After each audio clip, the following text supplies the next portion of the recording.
funciona estupendamente.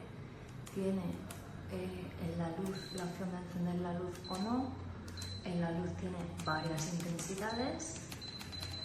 Se puede bajar, se puede subir y luego tenemos 4 de intensidad del ventilador y varios tipos de luces, o sea que funciona perfecto.